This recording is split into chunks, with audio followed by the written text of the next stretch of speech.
To have basically very large outbreak with, right now, with no end in sight, beginning 6 to 8 weeks plus earlier than what we are historically used to, is something that has our collective attention right now. These are not the words you expect to hear when thinking about California's idyllic coastline. This chilling statement, delivered with grave seriousness by Giancarlo Rulli of the prestigious Marine Mammal Center, is a stark alarm bell ringing out across the Golden Shores. It signals a crisis that is unfolding in real time, a silent, invisible epidemic that is sweeping through the state's iconic sea lion population with unprecedented fury.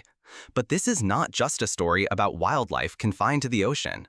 This is a story about a hidden danger, a microbial threat that is lurking in the sand and surf, and one that has the terrifying potential to leap from the ocean's depths directly into our homes, targeting the most vulnerable and trusting members of our families, our beloved pets.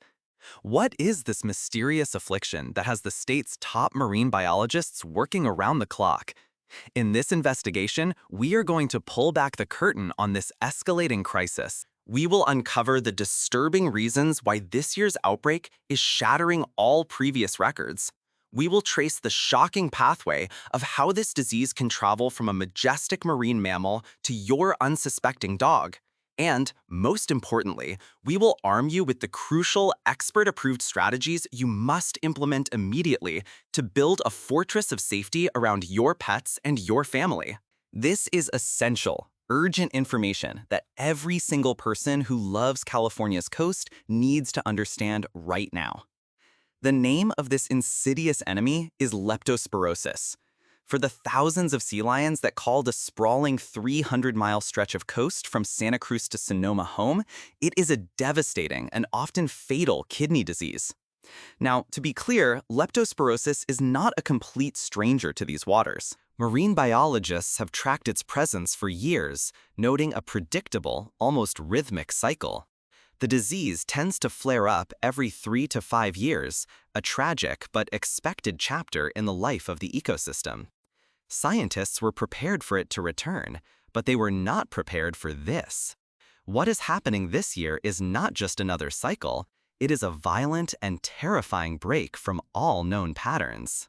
The outbreak has exploded into existence a full 6 to 8 weeks ahead of its historical schedule, catching everyone by surprise. For the scientists who have dedicated their lives to studying these marine ecosystems, this deviation is not just a statistical anomaly, it is a 5-alarm fire. And it hasn't just arrived early, it has arrived with a vengeance. The intensity and speed of its spread are simply staggering. Let's truly absorb the scale of this by looking at the hard data. The last significant outbreak occurred in the year 2018. Over the course of that entire season, a total of 300 cases of infected sea lions were officially recorded. It was a difficult year, a tragedy for the species. Now, consider this year. At the time of this report, experts have already confirmed 200 known cases. Let that sink in. 200 infections. And we are still more than a month and a half away from the point in the calendar when the outbreak would typically even be starting. This isn't just a small jump in the numbers. It's a terrifying exponential curve pointing towards a potential catastrophe for the sea lion population. If this rate continues, we could be looking at the most devastating die-off in modern history. And the very same mechanism that makes it so deadly for sea lions is what makes it a clear and present danger to us. So how does a microscopic bacterium unleash such widespread havoc? The answer lies in the way sea lions live, and it's a method of transmission that is as simple as it is deeply disturbing. Leptospirosis is spread primarily through urine. Now let's paint a picture. Forget the serene, empty beaches of postcards for a moment, and instead visualize the reality of a sea lion rookery. It's a bustling, noisy, and incredibly crowded society, a cacophony of barks and grunts, the pungent fishy smell of the colony hanging heavy in the air. Thousands of these powerful animals pack onto the shoreline, their bodies crowded together on the rocks and sand. In this environment, when a single animal is infected, it becomes a biological time bomb. Every time it urinates, it releases millions of these dangerous bacteria into the immediate vicinity. The sand becomes a reservoir of disease. The shallow pools of water left by the tide become a contaminated bath. The very ground itself transforms into a sprawling, invisible minefield of infection. For the other sea lions living in such close, constant contact, infection becomes almost inevitable. But the danger doesn't stay confined to the colony. The tide comes in and pulls that contaminated water back out into the surf zone. The wind blows the contaminated sand across the beach. The bacteria can survive for weeks in the right conditions, patiently waiting. The beach, a sanctuary of relaxation and joy for millions of people, becomes a potential vector. And this is precisely where the story pivots from a heartbreaking wildlife tragedy into an urgent and direct warning for public health. This is where the concern of experts like Giancarlo Rulli reaches its peak. In his words, this is a zoonotic disease, so it can be spread to humans and dogs. We are especially concerned in this area of spread to your pet. That word zoonotic is the key to understanding the gravity of the situation. It means the disease has the biological capability to cross the species barrier. While humans are susceptible to leptospirosis, typically through ingesting contaminated water, the most immediate and acute risk is to man's best friend. Think about the pure, unadulterated joy of a dog at the beach. It's a sensory explosion for them. They dash across the sand, they dig with frantic energy, they chase the waves, they sniff every interesting scent, and they lap at the salty water. These are the very behaviors that define their happiness, and tragically, they are the very same behaviors that put them in the direct line of fire. An innocent splash in the surf, a playful roll in the wet sand, a curious sniff of a spot where a sea lion once rested, any of these could be the moment of infection. It's a truly terrifying scenario for any pet owner. The place you take your companion for joy and exercise could harbor a deadly secret. For dogs, leptospirosis is no small matter. It can lead to severe kidney failure, and if not caught and treated aggressively, it can be fatal. Imagine your energetic companion suddenly becoming lethargic and refusing their favorite treat. The disease can progress with shocking speed, leading to severe dehydration, vomiting, and ultimately, the devastating failure of their vital organs. If you are a dog owner and the thought of this invisible danger lurking on your favorite beach sends a chill down your spine, please take a moment to hit that like button. Your click helps this video's algorithm push this vital warning out to a wider audience of pet lovers who desperately need this information to protect their furry family members. Awareness is the first and most critical step in prevention. So, does this mean the end of beach days with our dogs? Is the only solution to stay away from the coast entirely? Thankfully, the experts say no. Panic is not the answer. Preparedness is. There are straightforward, highly effective measures that every single one of us can adopt to create a powerful shield of protection. The first and most fundamental rule is distance. The Marine Mammal Center has issued a clear guideline. Maintain a safe distance of at least 150 feet from any marine mammal you encounter. That's about half the length of a football field. This applies to animals that are alive and seemingly healthy, as well as those that are sick, stranded, or have already died. It's crucial to understand that an animal doesn't have to look sick to be a carrier, and the bacteria can persist on and around a deceased animal. This isn't just about avoiding a confrontation, it's a biosecurity measure. The second pillar of prevention, aimed squarely at dog owners, is the humble leash. As Giancarlo Rulli strongly advises, if you do bring your dog to the beach in an area where it is common to see sea lions, it is a very good idea to leash your dog.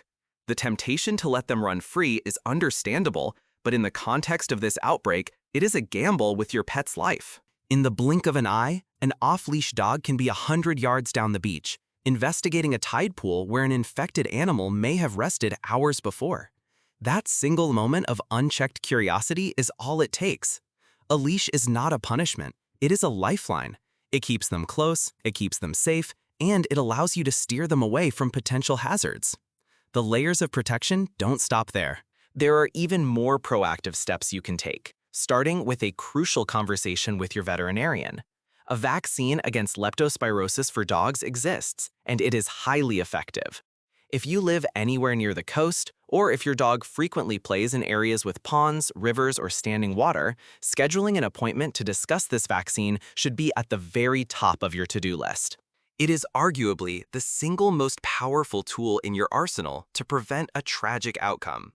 Think of it as an invisible shield that protects your pet from the inside out. Furthermore, your diligence shouldn't end when you leave the beach parking lot. The threat of contamination means you need to adopt a post-beach hygiene protocol. Experts strongly recommend that as soon as you get home, you immediately wash all your gear, towels, shoes, beach toys, and your clothes. And of course, it's essential to give your dog a thorough rinsing with fresh water to wash away any bacteria that may be clinging to their fur or paws. These simple acts of cleaning break the chain of transmission and ensure you are not inadvertently carrying this dangerous pathogen back into the sanctuary of your home. The message from the front lines of this biological battle is unambiguous. As Rully stresses, be proactive in terms of making sure if you are going to the beach, know that this is happening, experts are responding, but there are steps to protect your pet, especially just due to how deadly it can be for dogs. It is critical to comprehend that this is not a localized incident confined to 1 or 2 remote beaches. The outbreak is currently affecting an enormous 300-mile swath of the California coastline, a region stretching from the tourist-heavy beaches of the Central Coast and Monterey Bay all the way north to the rugged shores of Sonoma County. The threat is widespread and fluid. This means that even if you visit a beach like Rodeo Beach in Marin County, which doesn't typically host the massive, tightly packed colonies of sea lions, the risk is not zero. A single infected sea lion can travel long distances, stopping to rest on any number of beaches along its journey, potentially seeding new areas with the bacteria. This is why the safety precautions are not optional. They are essential for anyone visiting this entire coastal corridor. The news is beginning to permeate the local communities, creating a ripple of concern. Beachgoers like Laura Vidal, a regular at Rodeo Beach, are now looking at their familiar surroundings with new eyes. "Let's hope it doesn't turn out to be a major issue here," she voices, capturing the anxiety of many. "As soon as I start talking to the other dog families out here, I will find out if they are aware of it or not." This word-of-mouth communication among residents and pet owners is vital. The one silver lining in this ominous cloud is that, as of now, there have been no officially reported dog deaths directly linked to this current outbreak. But that is not a reason for complacency.